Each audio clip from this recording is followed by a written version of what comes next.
Hey everybody, this is Brian and welcome to the 25th LAMP tutorial. Today we're going to be discussing how to upload a file and some of the problems that can arise. Alright, now I have to say, working with file uploads in PHP is actually much simpler than in some languages. Some languages it's just a nightmare. But PHP makes it pretty simple. Here are some things you need to be aware of. When you upload from a form, your ink type must be multi-part form data. And what happens is when you submit this form, it will create a global variable called $_files or files. Notice how this is a multi-dimensional array. You guessed it, you can upload multiple files at a time, but for this specific tutorial we're going to upload just one file just to learn the principles of this. Notice the name here for the first element, file. Well, it gets this name from your input. See? Name file. So just know that if you change this name, you're going to have to change it here to match your other code. I should say PHP will automatically do it. Now, what happens is when you submit your data, or I should say you submit the form, the data is uploaded, the web server automatically hands it off to PHP that realizes, hey, they're uploading a file. So rather than forcing you to play around with the get, post, and request variables, it makes a new one called files and populates it with this information: the file name, the type, this is a MIME type, the size, the temp name, and the error. Now the error is a number that correlates to the error code. If it's 0, that means everything worked fine. If it's something other than 0, it means something bad happened. Temp name, what's a temp name? Well, what happens in the background is that the file is actually uploaded to the server into a temp location based off the PHP config. From there, the file just sits there, ready for you to do whatever you want to do to it. So let's actually make this example work. Let's go out here. And of course, we're going to change this around.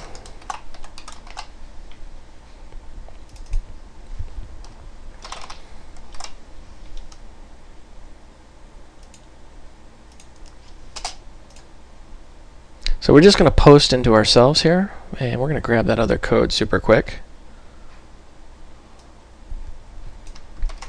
And don't worry, we're going to go over this line by line. I just want to get it nice and pretty in my little IDE here. Alright, so what we're going to do here, as you can see, is we're posting into our current page, .25 PHP. The ink type is multi-part form data. Once we hit the submit button, the data will be posted to the web server. PHP will detect, hey, they're uploading a file. It's going to make this global variable called files. So the first thing you need to do is check to see if the error field is greater than 0. Because if it is, it means there was an error. That's why we're spitting out, hey, error, something happened. If it's less than 0 or equal to 0, that means no error occurred. Then we're just going to display the statistics of the file here. Now let's do this. Now you see how it says icon2 da da da. It's because this is previously cached, but we're just going to grab a separate file here. Say icon1, submit, and voila, there's the information for icon1. There's our file name, there's our MIME type. If you don't know what a MIME type is, you have to think about things from a file level. Files are just blobs of data. The operating system has no idea the difference between a spreadsheet or a picture or a video or an MP3. It has no idea. It tries to determine that based off, well, the file extension. The problem is file extensions can be changed and they're misleading, so they include what's called a MIME type. Different operating systems handle MIME types differently, but essentially it tells you how to handle that file. We can see it's an image, a JPG, so we tell it, hey, this is an image. Use image programs, not spreadsheets. Here's the size in kilobytes, and here is the temp location. Now, that is the actual file itself that has been uploaded to the server, ready for us to manipulate and do as we wish. How do we go about displaying that on our web page? Well, that's a very good question. The first thing we need to do is put it somewhere where we can actually access it. So let's move the file. And we're going to make a few variables here.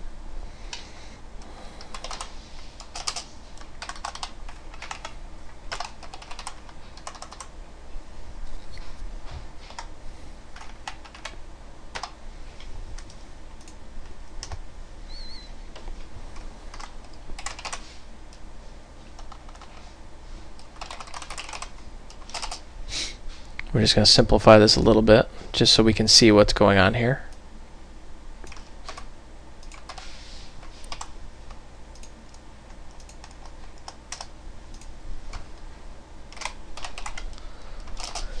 Some of you out there that have seen some of my C++ videos are probably sitting there going, now Brian, you're wasting memory. You already have access to those. Why are you recreating them?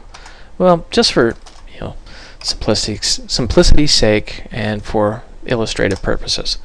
So we have our directory when we want to move it to our var dub. We have our file name, and then we have the temp name where it's actually been uploaded to. Now remember, the name is actually the name of the file, not the full path. Now PHP has a function called move uploaded file, which, as you might have guessed, moves the uploaded file. It knows where that temporary path is and knows how to find it. Alright, so what we need is a source file and a destination file. Well, our source file in this case is the temp file, and the destination file is going to be dir, and you guessed it, file name. It's worth noting that if you put it in a folder other than dub, like if you make a an images folder or something like that, that you're going to have the permissions set up correctly to do that. Sometimes they propagate automatically, other times they don't, but it's beyond the scope of this tutorial. Right now we're just handling how to upload the file. Now we want to display that file, so we're just going to say echo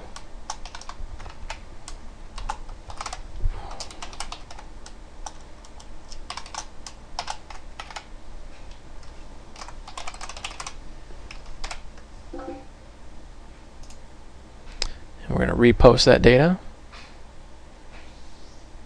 Oops, probably help if I didn't have an error message there.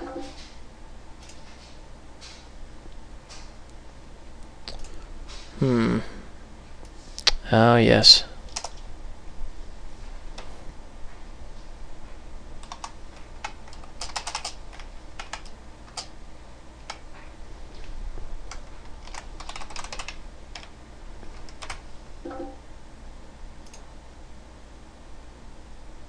That's what I get for being in a hurry. There's our file in all of its glory.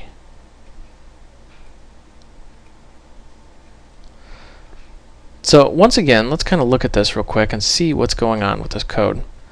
We have our form. The user can click here, and let's grab a different image.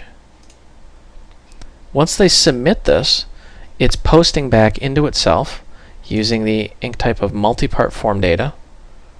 Notice how the input, the name, has to line up with what we're looking for here. So use file or uploaded file, however you do that. Always check the error, just make sure the error number is 0. If it's greater than 0, then something happened and you should let the user know. And then we're just grabbing some statistics. You don't really need to show those to the end user, and then ta-da, displaying the file. We're moving the file using the move uploaded file, and that's very important. If you don't move the file, it's going to be in the temp directory, which your web server does not have access to. So let's go out to our file system here. Let's go var dub. Yeah, see, there's the file we just uploaded. We're going to submit this. Notice that, ta-da, there's our new file. If we go out here, ta-da, there's our new file. Very simple, very easy to work with. There are many ways of doing this in PHP, so many that I don't think I could do enough tutorials on them. For example, on W3 Schools, or as one of the viewers, I'm sorry I forgot your name. I'm horrible with names, especially right on the spot. I'm trying to remember, but it's not coming. I'm sorry.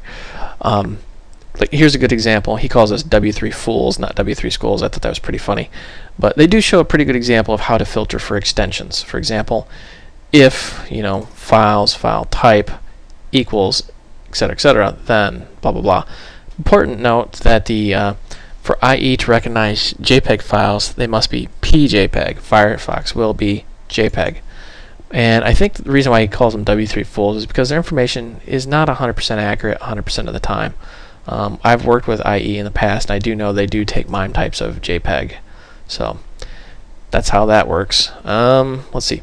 Saving the uploaded file. They pretty much just talk about what we just did. move uploaded file. They do a little more complex stuff. For example, they check to see if the file exists, which is always a good idea.